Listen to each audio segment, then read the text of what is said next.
둘, 셋, 파! 안녕하세요. 방탄소년단입니다.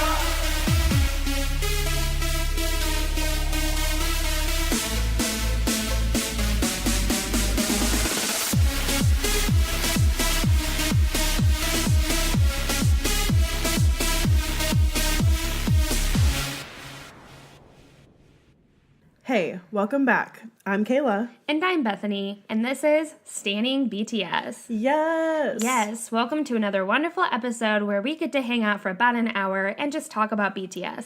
What a wonderful hour it is, too. But disclaimer, this is a comedy fangirl podcast. That means that we're going to fangirl, laugh, and learn some along the way. Yep, that's right. This is an explicit podcast, though, so if you aren't cool with that, you can dip out now. We won't blame you. Totally. But if you're down for some, wow, the emotion in Namjoon's voice is just so fucking raw. Or I cried 3 times while researching and listening to Mono because it's just so damn moving. Then you're in the right place. So today we're going to deep dive into Namjoon's playlist, Mono. We're going to discuss everything about it, basically. Like the vibe of the song, talk about the lyrics, and then also talk a little bit about what he had to say behind Mono in his V Live. Right, and we're going to give our thoughts and opinions as well, of course. Yeah, of course. But before we get into it, we have to thank you wonderful armies for being here and for supporting us. If you're a fan of this show and you want to show your support to us, you can officially join the ranks of this branch of the BTS Army by donating monthly to our Patreon at patreon.com/standingbts. Or if you'd like, you can make a one-time donation at paypal.me/standingbtspodcast. Your support helps us to improve the quality of our content and to keep putting out episodes weekly. Any type of support really is incredibly appreciated, so we thank you all so much. We are actively putting content on our Patreon. We actually started doing that. So Kayla did her first car video, which was really funny to watch and just interesting to hear what you had to say. And then I also bought like a phone holder for my car, so maybe I'll do it too. We'll see. I need to get a new phone.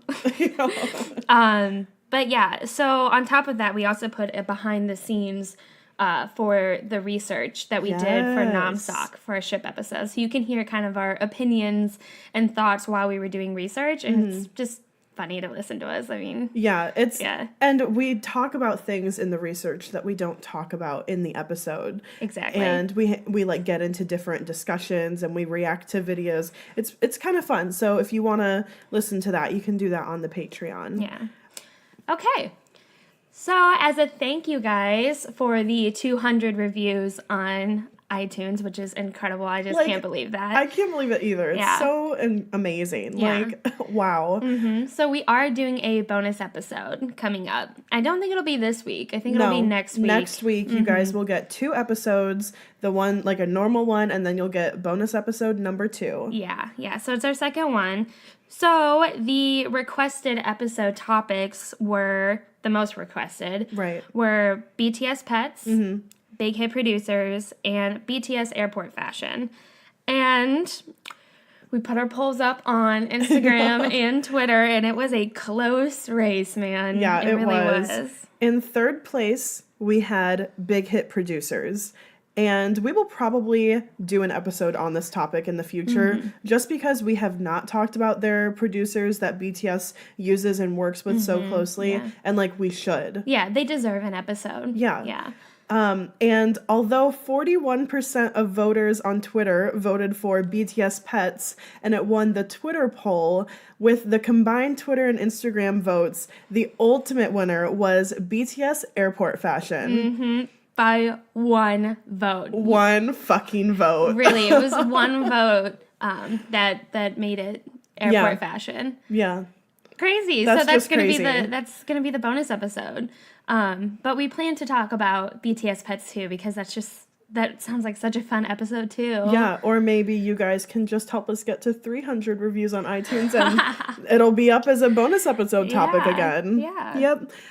But Anyway, thank you to everyone who voted. And if you want to be part of the bonus episode voting next time, you can follow our Twitter or our Instagram, and we'll put polls up there for each time that we do a bonus episode. Yeah. Yeah.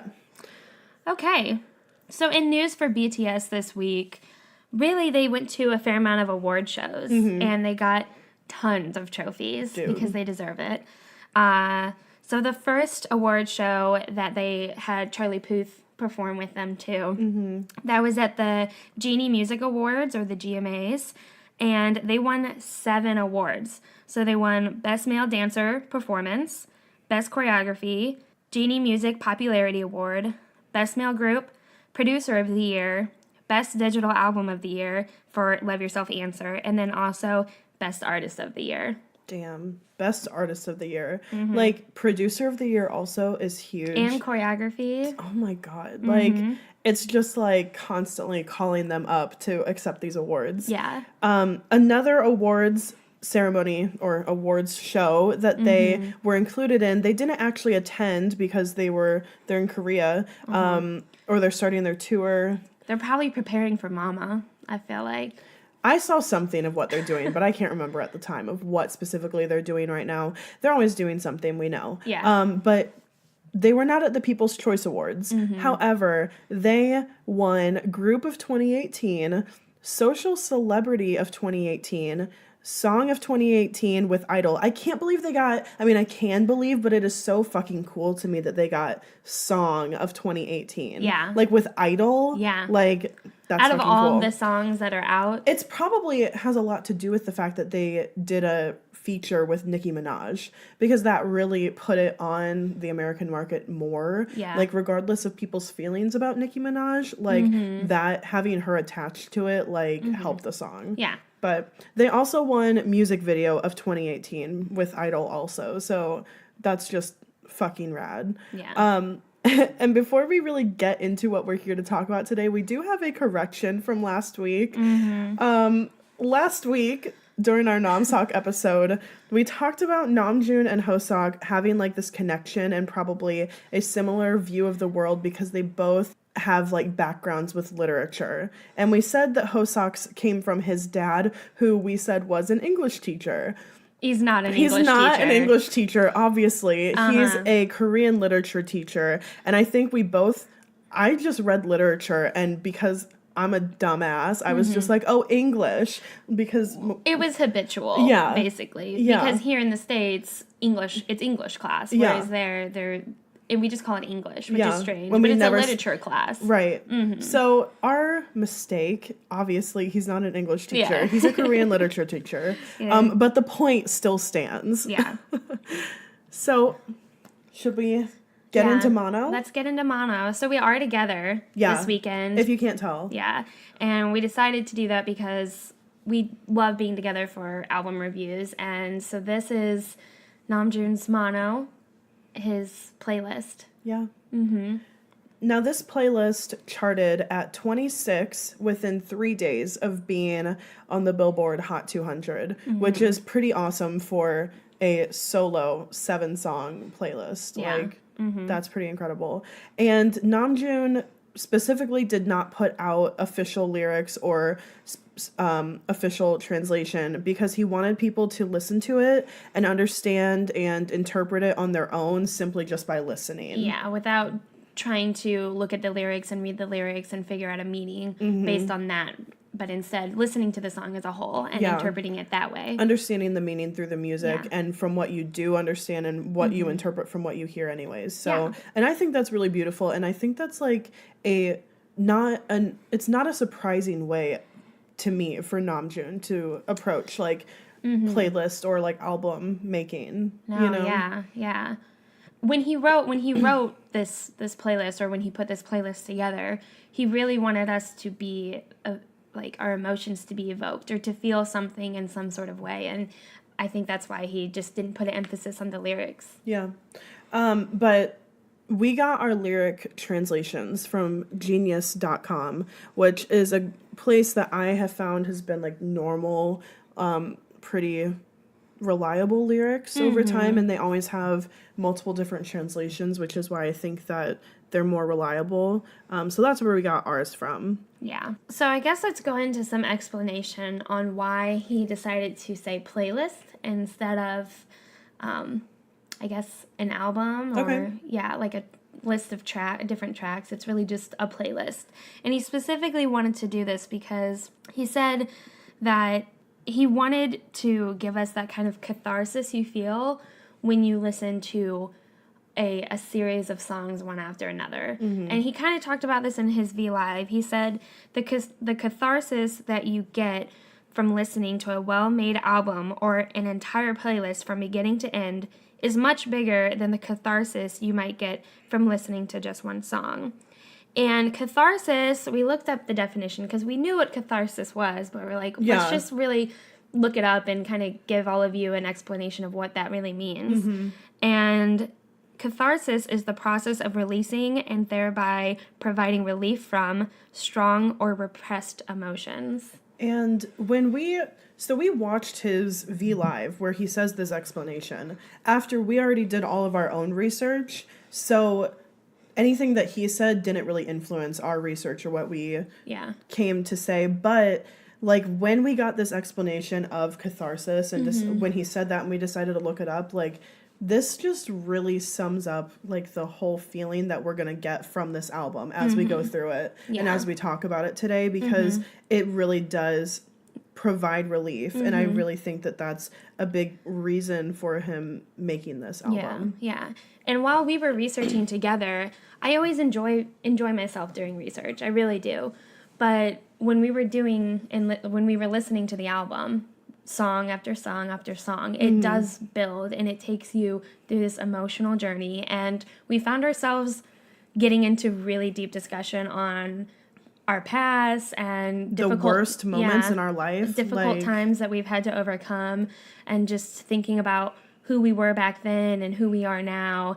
And it's just, the whole album is so thought-provoking, and it does give you this catharsis and this playlist. And I just love that he wants it to be called a playlist, and he calls it a playlist. Yeah.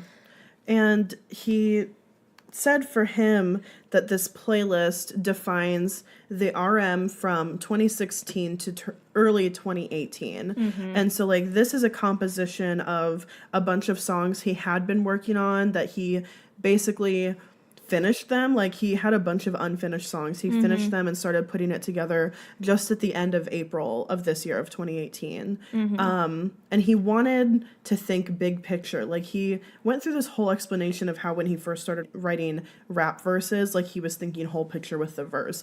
Well, now he is to the point where he can think whole picture with the album. What's the whole album saying? What's the whole album story telling? And so he wanted to think whole story, and he wanted people to experience these songs collectively. And I think experiencing them collectively like helps bring on that catharsis too. Yeah. Like that's what he really wanted, for you to get the whole feeling. Yeah. So man, Yeah. should we just like get into Let's it? get into it. We're So, gonna get emotional. we're going to go song by song, just like we normally do for album reviews. We'll talk about kind of the vibe of the song. Then we'll talk about lyrics, specific lyrics that kind of stood out to us, and then just briefly touch on some of RM's behind Mono. Right.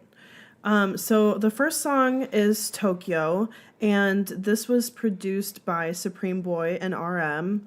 And right at the beginning, like talking about vibe of the song, we get waves crashing. So and City noises. city noises. And it's different. When I first heard it, I was like, ooh, it's kind of eerie and a little dark, and but it's also pretty and unique for RM, just different from his, I suppose I was just thinking of his first mixtape. Way different. Yeah. But knowing like the RM that we know now, because his first mixtape was from 2015. That was 3 years ago at this point, you know, Yeah. like just knowing the type. So yeah, you're right. Like this is totally different. Yeah. Yeah. And the waves crashing kind of like already brings in like this theme of water that like is a recurring theme in this playlist, in this album. He keeps calling it an album, so Yeah. we can call it an album. I think I think people usually call it a mixtape, and he isn't calling it a mixtape because I think on the album it says mixtape, and he has it crossed Scratched it off. out. Yeah, it's a playlist, but Yeah. he calls it an album. Yeah. Yeah. We can say album. We can say whatever.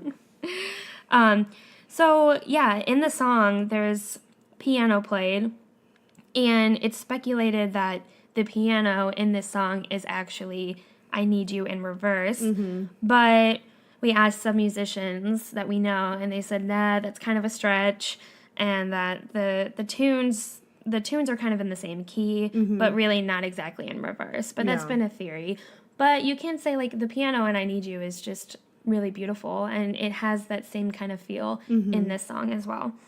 But the song is, again, it's kind of like slow paced. Yeah. It's mellow. It's Yeah. relaxed. A lot of these songs, and like the way that this album, the playlist kind of progresses is slow paced. And especially, I love this ending. The end of the song is a whistle.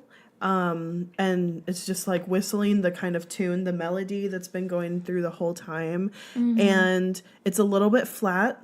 And in Namjoon's V Live, he's like, I know it's a little flat, but like, I think it works. And it totally does. Like, the meaning of Tokyo in many songs that use that as the title, it's like the title of songs that are supposed to be like lonely songs. So that's why it was the perfect title for him, because that's what he wanted to convey. And I just feel like the whistle, I can picture him on one of his walks, just like on a lonely, frigid day, walking through like a tunnel, like just whistling the tune and just... And the flatness makes it lonely. The flatness makes like it have that feeling. Yeah. And I just love it. Yeah.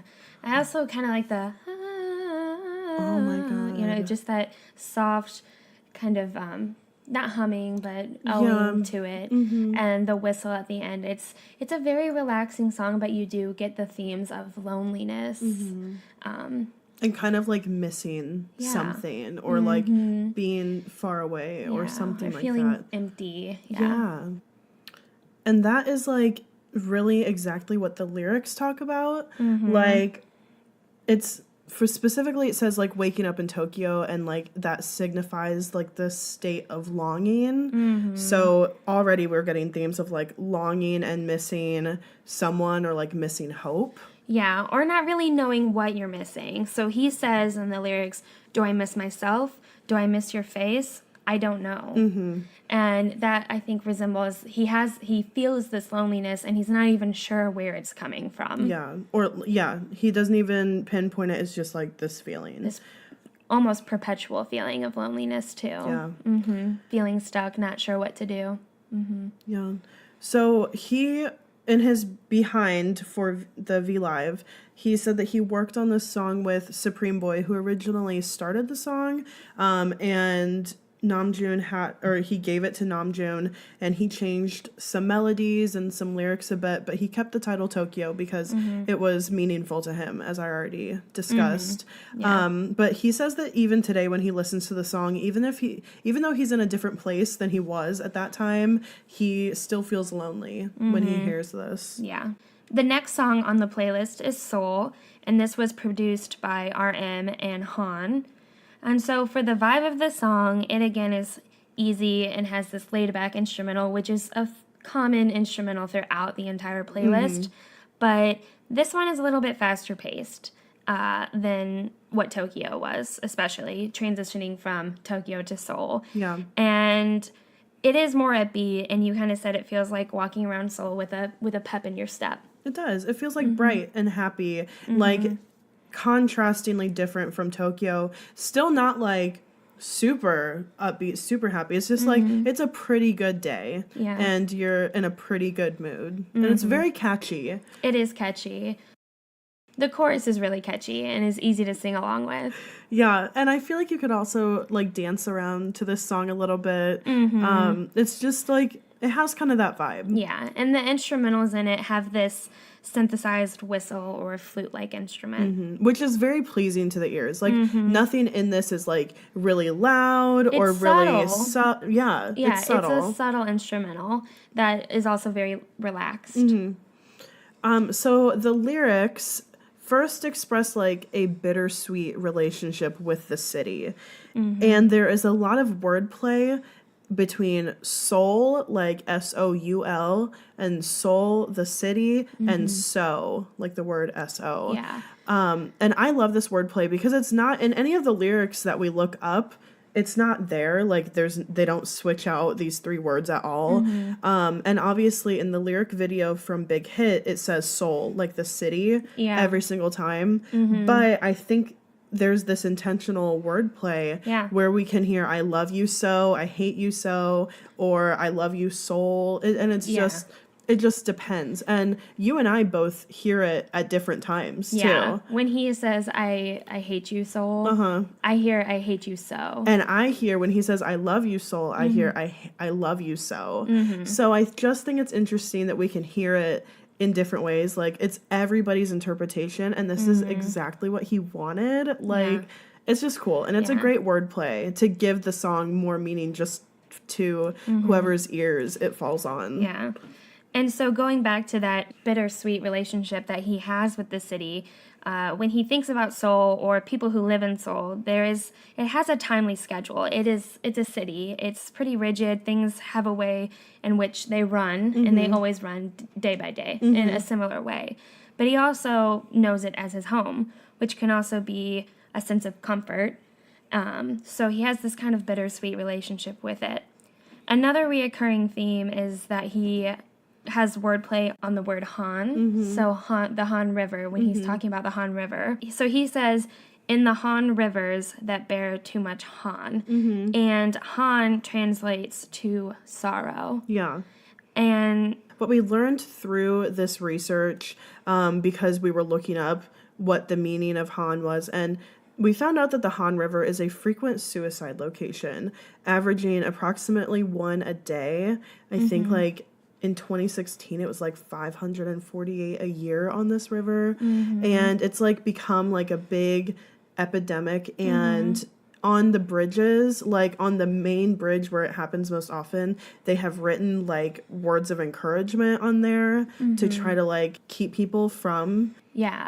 But also the Han River is one of the biggest or most visited places when people go and visit Seoul too. It's kind of this it's like a tourist place also, and it's like, and Namjoon says that he like loves going by the Han River, like he loves walking by it, like it's just like it's like a place that people like to go also and enjoy going also. So it like the using the Han River itself as like this dual meaning or like dual interpretation, because you can get two very different feelings from it, and like just saying that it bears too much Han translating to sorrow. It's I mean, and so it's also that duality, that bittersweetness that he also is talking about when he's talking about just Seoul as the city. Yeah. Yeah. And like the feeling, you know, contrasting feelings between your home, but also that kind of rigid place with all the rules. Also, we were like, and the people who produced this, Han. Yeah, that was weird. Well, I wanted to look up how to pronounce the group because I wasn't sure, because it's HONNE, all caps. I was like, well, I'm not sure, so we looked it up, and it's pronounced Han. And I said, is this just some sort of coincidence? Or did he think of them? And he knew. I mean, in his live, he talked about how he specifically thought of them when he was writing this song, and he wanted them to help produce with him. That's just like so crazy. Yeah. Like they are an English like EDM pair, like group. So I don't know, that would be crazy. Like it's too much of a coincidence to not be. Yeah. But who knows? In Seoul, he also mentions several places that he like loves and like finds comfort from in Seoul, or like that is just like the place that you think of when you think of home for him. Which was cool for him to like talk about his city like that. Like clearly he's proud of where he's from. He loves his city. So in his Behind Mono, he talked about how he had a certain tone that he heard when he was thinking of the song, but when he went to actually go record it, he had to try it multiple times because he just found it difficult to perfectly do that tone and sing with that tone. because he wanted it to sound nonchalant, but also lonely. And I think like he did a good job doing that. And it's an interesting tone to have with like the upbeat sound of the instrumental, but it's just like chill enough, low key enough that it completely works. Yeah. So the next song is Moonchild, which is produced by Hiss Noise and RM. I love this song absolutely, completely. I really vibe with this song. It's also very laid back. The lyric video of him just like sitting in the chair perfectly describes the vibe of this song. Yeah. It's just like one where you sit and you kind of bob your head a little bit while contemplating. And it's okay to like just be alone. Like this song is really about like just being in it, you know? Yeah. And so just being alone in yourself and your thoughts while listening to this song, that's the whole vibe of it. Yeah. And when I listen to this song, one of my favorite parts is when he transitions from English to rapping into Korean. And it's just so seamless. It's almost as if he doesn't change any language, and it just all fits so perfectly and runs through smoothly. Yeah. It also brings this kind of, it's just like a different element that he's bringing, really, by switching the language. Yeah, and it's not one that he's like doing more often than the other one or anything like that. It's just like, it just seems so natural. Like, it really is, like, I did not notice it that much, that he had slipped from English and Korean and back and forth, just because I think when you're listening to this playlist, it is very easy to get into just listening and absorbing it. Like, you're not even thinking about what language you're listening to. Or the lyrics. Which is, I think, just incredible, because that's what he wanted. And, like, every single song and, like, the emotion that you get to hear in his voice throughout the rapping and when he sings, like, you don't need to even know what he's talking about to get it. Yeah. Yeah. But this song is very uplifting at the same time. It really is. So let's go ahead and get into the lyrics. So the synopsis kind of this is that, like, we saw this on Genius and I just thought it was great. Those who are struggling can find comfort in the darkness. And this song encourages them to find hope and light in themselves, like the moon has. So, like, lyrically, this is a really heavy song. It's basically saying, like, it's okay to live in it. If you're in that like suffering darkness moment, it's okay to live in it. It's not a bad thing to be sad. Like, our saddest moments can sometimes give us the most clarity and help us grow. Yeah. So, like, when we were doing research, this was the song that made both you and I, like, really reflect on our, like, saddest or lowest moments. This is, like, when we both cried during research and, like, just talking, and it's just, like, this song gets you to do that. Yeah. And while listening to this song, I was thinking of those darkest moments in my life, but I also was looking at them in this kind of fond manner. I look back at them and I almost cherish that time, even though I was miserable, but I cherish it in that, you know, it did provide me clarity and help me grow and become who I am now.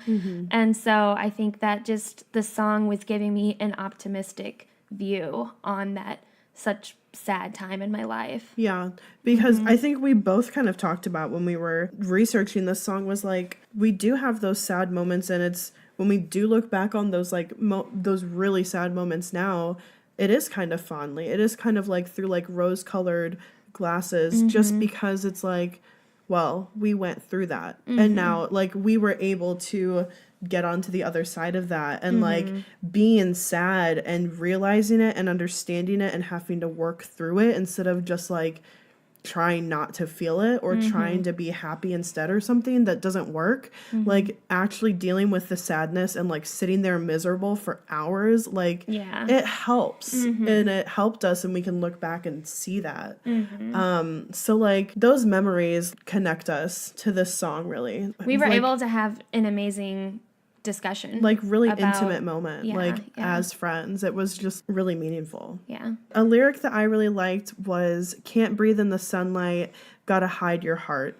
So this lyric to me kind of deals with feeling unworthy even when life is good, and like feeling like you're undeserving and guarding yourself from the good. And this is something that like really resonates with me because I never feel like I'm good enough. I never, anything that I do that, even if it gets recognized by like my peers at work or something, or like my husband or my friends or whatever, or my parents tell me they're proud of me, like I just don't feel like I deserve that, like at all. It doesn't make me feel weird. Yeah. I just don't believe them. I just don't believe anybody. Like I'm like, okay, like Yeah. that's great. It just doesn't come in. And when I feel like this, it's really hard to have goals and aspirations because like when you live like this, you don't think anything you do is ever going to be good enough. So it's like, Or truly feel successful. or truly feel successful, or truly feel like I will have fulfilled something meaningful, because every single big milestone that I'm reached, I'm like, all right, well, I was supposed to do that, or like everybody does that, or it's not a big deal. Yeah, and that goes back to the lyric of can't breathe in the sunlight, Yeah. can't absorb and take in a really happy, successful situation that you might come across just because this is how you've been or how you are. Yeah, Yeah, that's so me. yeah. So this is really weird, but the lyrics that really resonated with me were born to be sad, sad, suffer to be glad, glad. And the reason why it stuck out to me is because I thought, wow, it's really simple language, very simple words. But I think he purposely did that for people to understand what he's talking about, really, and just to simply put it. So he's simply putting that some people, like a moon child, these moon children that he's talking about, are born with what feels like a curse of being sad all the time, perpetually sad. But he's reminding them how special they are, and that they can still dance in the rain and still shine and still feel worthy. You don't have to be sad all the time either. You know, it could just be a moment in your life when you feel really down, but that, you know, this is going to pass and you can still, you know, shine. And you're still special. Yeah. You don't, like, I think him reminding that, like, we moon children are, like, still special even when we don't feel like we are. You know, like, we still matter, or we still have something good about us. Yeah, exactly. You know? Everyone does. Everyone does. Yeah. So in his Behind Mono, he talks about how this song was kind of referenced in 4 O'Clock. Yeah. Briefly, because of the mention of the moon. And so the verse in 4 O'Clock is, I collect myself that shattered beneath the moonlight. I call you moon child. We are the children of the moon. I breathe the cold night air. Yes, we're living and dying. So that was like his like Easter egg that he was like making this song. Yeah. And I feel like this lyric goes along with what he also says in the behind, with his little explanation of like can't breathe in the sunlight, like feeling choked in the day, like just like from everything that is going on, and then getting away and feeling that freedom at night when there is nothing and like the world is kind of quiet and you can just be alone with yourself. And I think that's why he's talking, at least in 4 O'Clock, like breathe in the cold night air. I think that goes together pretty nice. Yeah. All right. So the next song on the playlist is Bad Bye, featuring Aeon. So it's produced by J. Pearl and RM. And so the vibe, first off, it's a really short song compared to the other songs. So it's 2 minutes. It's less than 2 minutes. And when I thought, wow, who hates a short goodbye? You know, so I thought maybe potentially like a short goodbye, and also thinking of it as a bad bye and making the song short, if that makes sense. Yeah, no, it does. That's just how I took it. Yeah. And I don't know if he meant to purposely do that, but Like, it goes. like nobody likes long goodbyes. Like they're hard. Yeah. Yeah. Yeah. So this song has like a lot of flat notes, and it's in a minor key, which gives it, I mean, to us, this is what we talked about. Yeah. Like, it really does sound like early 2000s emo boy band. Yeah. Like, that's just what we get. Not that, like, this song sounds like that specifically, but, like, it's just kind of the feeling that we get. Like, memory that connects us. Yeah. And I think a lot of it has to do with Aeon singing it. And RM specifically wanted him to feature on this song and to sing it because he had listened to them, you know, prior to writing this album, and he was like, yep, this is it. That's going to perfectly bring this song together. And yeah, that emo boy band. Yeah, feel. So the lyrics are pretty simple. There's not actually many lyrics to this song. It's really short. He says, "Don't say goodbye, bad bye, because it's a lie." So like the whole time, it's kind of like he calls it bad bye because it's not a goodbye, basically. And he says, "Kill me softly." Yeah. Kill me softly. Yeah. It's like, I mean, that is so fucking like 30 Seconds to Mars, like Blink-182. Mayday like, Parade. seriously. Yeah. And then he also says, "You know why I cry, you know why." And it's like, damn, Namjoon, who broke your heart? Yeah. Yeah. So RM in his Behind Mono, he also said that this song kind of brings together the two halves of the playlist. Yeah. It's a transitional song into the second half of the playlist. Which we immediately, I thought about that, like, because it was so short. The shortness of it, yeah. And it reminded me, like, I feel like its pair on Hope World would be, like, Baseline. Like, Baseline acts as that transitional song between, like, the two vibes of the album. So this one kind of acted as that bridge as well. So the next song is Good, produced by Sam Klempner and RM. The vibe is heavily synthesized with a strong beat, and again, it's laid back. But something kind of jarring is happening in the background, which is RM yelling. And it's like really key to setting like the mood of the song. Yeah, because the way that he yells in the background, and I think he's shouting disappointed with myself, and that line and the way he shouts it or yells it kind of in the background sounds so frustrated. He sounds like he's like frustrated with himself, but there's also this eagerness and urgency to know who he is and to truly know himself. I totally get that. And the lyrics definitely go along with this. So, Good is a phonetic translation of the Korean. However, when it's written, it literally translates to being off. So, like, that being off is the true kind of like feeling of these lyrics. There's not always a reason behind why you feel a certain way or the other, but like some days you feel happy, some days you feel sad, don't really know why. That's kind of like the overall lyrics. Yeah. Some lyrics that also stood out to us was the part when he says, all I need is me. I know, but why do I feel lonely? I feel so lonely when I'm with me. And it's just, again, that kind of desperation of, I know this, and he keeps saying this to himself, you know, all I need is myself, but I feel so lonely when I'm with myself. Why do I feel this way? It's hard to believe that kind of advice of, you only need yourself, or, You just have to love yourself and you'll be fine. Like, that is because this was another lyric that resonated with me because when I talked about this during research, like, I don't feel like sometimes I can just sit and be alone and quiet. Like, when I get ready in the morning, I'm listening to a podcast, or I'm listening to music, or I'm listening to comedy on Pandora or something, just so that somebody is talking. So I'm not, like, letting my mind wander, which is, like, I don't know. Like, I don't know what that says, but, like, I get this I feel so lonely when I'm with me kind of, like, vibe, you know? And what this turns into is a duality of your real self versus your idolized self. And he has a bunch of kind of lyrics that go with this, like, do you only amount to this? You need to do so much better.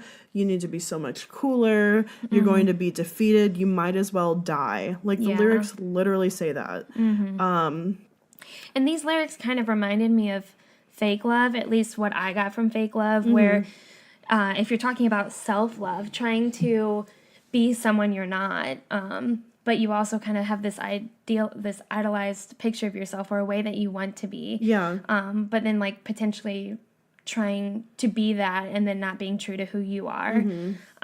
So I kind of get that similar kind of feel from this song as well. Yeah, and that's like a theme that we found in, like, when we listened through Answer all the way through, is like feeling like it's okay to love yourself as you are now, even if you're not that idealized person that you always thought you would be. Like, everybody growing up thinks about, like, who they're going to be when they grow up, or, like, what they're going to have, or what they're going to be like, or what they're going to look like, or whatever. And like the Love Yourself albums kind of taught us that, or like the theme kind of is like, you don't have to be that before you love yourself, right? Yeah. You don't have to be the finished product to start loving yourself. But this song, Good, deals with like the reality of that it is so hard to try to love yourself while you are still dealing with that idealized or trying to be something you're not because Yeah. you're trying to be that idealized version Yeah. of yourself. Yeah. Yeah. And just feeling lost. Yeah, and frustrated. Yeah. And yeah, that desperate voice that he has, that tone of, And the yelling. Yeah. So in his behind, he says that this song was originally going to be Reflection, like take that place on Wings, but he saved it for later. And then they were maybe going to put it as like a hidden track on Wings, but they didn't do that.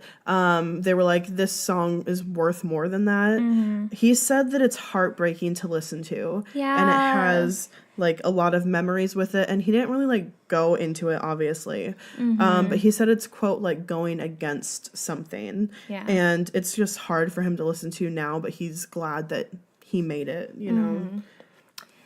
The next song on the playlist is Everything Goes, and there's no spaces between that. It's just all kind of one word. And it's featuring Nell. So it was produced by JW of Nell and RM. And the vibe of this song, there's piano, guitars, synthesized instruments as well. But there's this constant build throughout the song while the chord progression remains kind of constant. And I just cannot get over this chord progression. I can't either. Between the majors and the minors, it's unique, it's different. I say unique all the time. But it is. Yeah, it's just, I love it so much. It has become my favorite song on the album. Yeah, I would say mine too. Yeah, before Research, Moonchild, and Forever Rain were super up there. But now, listening to this song and really giving it the time it deserves, I'm like, wow, this is one of my favorites. I'm having like this weird putting it all together moment right now, but you know how Namjoon is like this, the experience of listening to this playlist is like a catharsis. Like there's nothing that can compare. This song is like the ultimate like healing, almost like climactic moment of the playlist, and like that the catharsis has happened, and this is like the euphoria almost feeling that comes after. This is where I feel the most relief fall Yes. from my chest. Yes. Because it's been so heavy up to this point. And this is the part where this chord teetering between minors and majors, creating this hopeful kind of happy build. And there's also these notes fluttering in the background throughout. And that creates this also uplifting and inspiring emotion as you listen. And Yes. it's hard to ignore these kind of rolling waves of, it's almost... It is like a rolling wave. Yeah. It's almost like an epiphany, but it's just feeling relief. I feel relief when I hear it. And you really do only get it when you listen from the beginning to the end. And you have to listen to it this way, because that's how we got this feeling. And it really was, let's just quote every single Love Yourself intro song. Like it really was like that kind of euphoria feeling with like the hopefulness and the happiness of the song. And especially because it keeps building. When we get to like the end of the song, the first time listening to this, I would not have said at the beginning, like, oh, it's going to build up, it's going to keep building. Like, it just seemed like another kind of chill song, but that chord progression is constant, and, like, everything else builds throughout it. It just works so well. Yeah. Yep. So as for the lyrics, one of the lyrics is, every pain, every problem, everything in life has to pass. Pretty much just saying nothing will remain forever. Like, and in his VO Live, he thought of the phrase, this too shall pass, or I guess he has like a counselor or a therapist of some sort, or just a mentor who told him kind of like, things will go on, things will pass. And he said, even though it's kind of cliche, it's kind of nice to not have to think so logically about it. And so he kind of uses it as he said a it's mantra. Yeah, he said it's one of like his main pieces of advice that he will give to people is like, whatever you're going through, like, everything needs to go through pain. It's a natural part of life, just like happiness. Like, I feel like in our culture, we get too, and this is like a global cultural problem at this point. And I only talk about it because I watched a TED Talk on it, so now I think I'm smart. But it's a cultural problem, a global cultural problem of not wanting to feel any negative feelings and feeling like there are good feelings and bad feelings instead of just feelings, and feeling like it's okay to feel all of your feelings instead of it's not okay to feel sad. It's not okay to be mad. It's, like whatever, if you're feeling that way, you need to get out of it, suppress it, hide suppress it. Yeah. Get over it, right? Get over it. Move on. When like this song really talks about like everything goes, like it repeats everything goes so many times. It's the name of the song. But like it will pass, but you are allowed to feel it. Yeah, definitely. Really this song is meant for healing. Yeah. Some lyrics that really got me to think was the line where he says, if you want to become dull, you need to go out into the wind. And my follow-up question right after hearing that line was, well, who would want to be dull? Why would you ever want to be dull? But then I looked more into it, and he's referring to fitting in, or, people who feel like they're different, and that difference kind of makes them feel excluded from everyone else, or kind of like an outcast. But he's saying, well, if you're wanting to hide that, or if you're wanting to just fit in with the crowd and kind of mold to society's expectations, that's just, it's dull and it's boring, and you need to go out and face the wind and embrace it. Really, this is what makes you special and unique, and you know, I just love that line so much. I love that too. And thinking about like the cold, we often feel like, or would use like phrasing like the cold wind is like sharp. Right? So if you feel dull and then like the sharp, like cold wind, even if it's not cold, but that's just the feeling I get. But like the sharp wind will kind of cut you and mold you and like, sharpen you, right? Instead of being dull. And so I love that. I love that you made that connection and pointed that out. Yeah. Because no one wants to be dull. No. You don't want to be ordinary. You want to be unique and special in your own way. Yeah. And so he just kind of encouraged us to do that. Yeah. Yeah.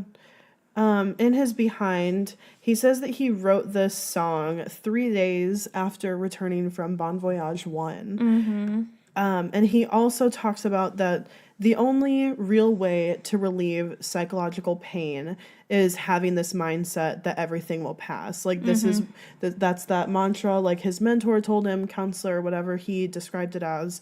But like that he keeps repeating to himself and that he wants other people to hear. Like whatever you're going through, it will pass, and it's not you that's necessarily going to move on, but it will, you'll deal with it, or it will get better, or it'll go away, or however it passes, it will. And then there will be something else, something better or something worse or whatever, but you're going to deal with it. It's just life. He really is making this kind of silver lining for us throughout this album, and to really embrace the darkness and the sad times. But that also, too, this will pass, and everything will be okay. Everything goes on. So even within that embracing of that darkness and like the loneliness or the pain or the sadness, but also there's like this hopefulness in there. Yeah. Just knowing it's not like this forever. It won't be like this forever. Yeah. So the last song, which is kind of like, this is our resolution, right? If everything goes is like that climax, that relief feeling, then Forever Rain is after, where we're feeling resolved. Yes, the conclusion. The conclusion. Yeah. So this was produced by Adora, Hiss Noise, and RM.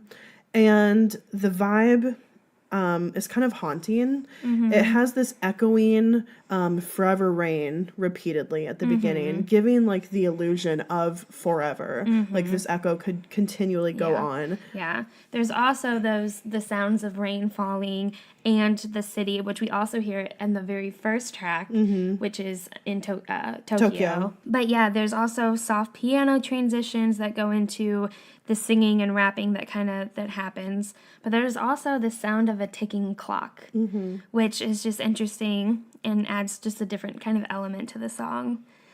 To me, I think the chorus sounds so different from the verses. So different. Yeah. So the chorus, the Forever Rain, it does almost sound hopeful, like he's accepting and welcoming and embracing the rain, while it brings some sort of freedom to him and some sort of relief. But also, the verses are just a little bit more monotone and not as colorful or as hopeful.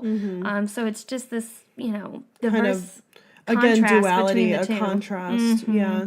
And when he says forever rain, he's like exhaling it out. Like it's almost like he barely has to speak it. It's just coming out. And it's like he can finally take a breath. And so it's almost like the verses, if you're talking about that duality, like the verses are that everyday, like monotony, like whatever is going on throughout the day or however your brain is working or whatever.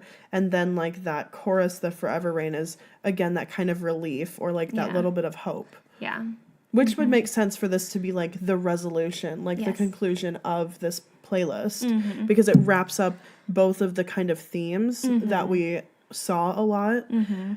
So lyric wise, he says, I wish it rains all day because I'd like someone to cry for me.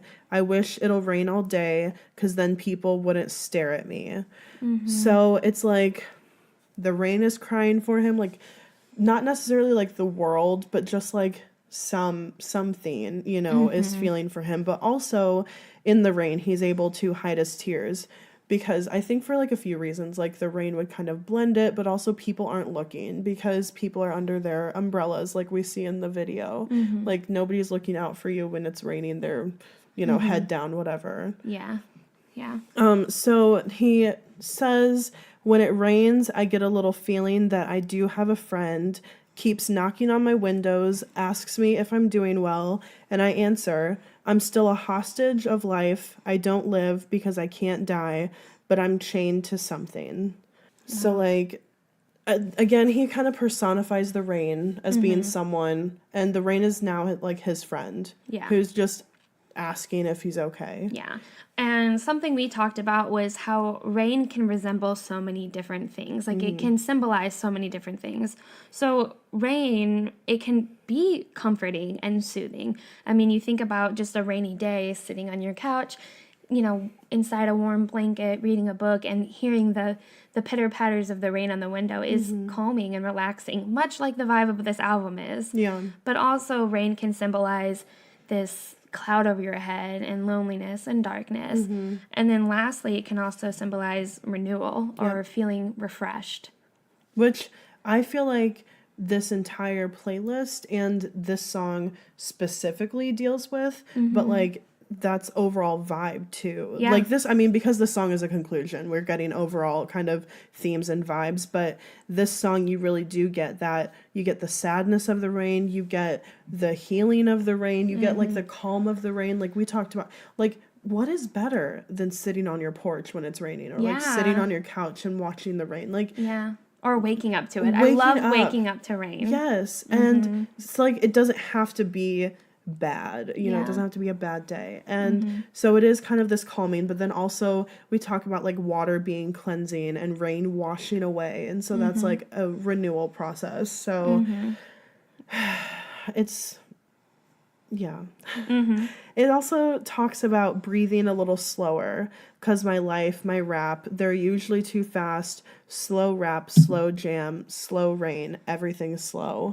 So it's just kind of like taking that step back and just having a moment and appreciating what's going on around you and breathe a little slower and not have to be wrapped up in everything all the time, Yeah. So for his V Live, for his Behind Mono, he said that this song, out of all the songs, if there was a song to describe him, this is it. That this song reflects him the most and who he is as a person and what he feels. And he also said that like he cherishes this song so much and he really would like it to be played at his funeral, which was striking Yeah. to hear. Like people, there's very few people when they're young, when they're our age, who like think about their funeral, It's like really introspective people who like, there's just like that type of person who thinks about that type of thing, which we talked about, like RM is such an introspective person. But it might not be a sad thing. I mean, No. he might just be thinking about it in the sense that I would like this played at my funeral and doesn't see death as really a sad thing, or Yeah. you know, like he's or something to be Yeah. afraid of. Yeah. Yeah. But I do think it's interesting that he's like, this song describes me and represents me, because it does have like that hopefulness, but it also has that loneliness and that sadness kind of intertwined through the whole thing. Yeah. So, which is why it's such a perfect song to end this playlist, and why it's such a great way to wrap it up. And I also love the music video for it. oh my God. I really do. The music video is so complex, and there's so much going on and so much meaning in it. Like, I feel like we could talk about the music video for a whole episode. Like, yeah. when we were watching it yesterday, I was like, there is so much going on. Yeah. Like, and so many like dual meanings and symbolism throughout the whole thing with like all the Yeah. drawing. But Yeah. I love it. I think the music video really makes it too. Like, Yeah. the K-pop is supposed to be watched with visuals, right? Yeah. So like the visual of this music video really ties in the entire feeling of what he wants Yeah. the song to be. The black and the white, the drawings, and him walking with all of the people with umbrellas, but I just assume it's him. Yeah. Him without an umbrella, just kind of facing the rain and feeling it. Damn. But, all right, so overall, we kind of found that this album, it really is soothing and relaxing, but it's also very thought-provoking. Not necessarily sad, but it provokes emotion. For sure. The lyrics of every single song read like a poem. Just so incredibly deep and poetic and well put together, and the way that they all flow together, I mean, it's just like I can see him just like saying this as poetry and not even just in a song. Yeah.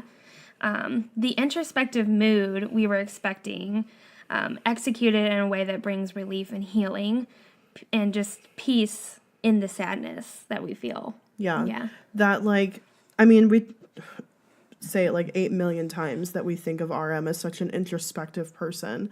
But, like, yeah, the way that he brings out his own inner dialogue and his own inner thoughts is a way that, like, brings... I mean, it brought us healing just Yeah. while listening to it together for the first time. Like, it really did. And so, I mean, in every single one of his songs, like, he wants to show that, like, feelings of depression are so common and that everybody will experience it. Like, you don't have to be diagnosed with depression to, like, feel feelings of depression. Yeah. Like, Yeah. I mean, And everybody... that it's okay to feel that way. Yeah. It's okay to feel sad and just alone, even though you have people in your life around you who love you. It's okay to feel like, you know, still alone and sad and, you know, just...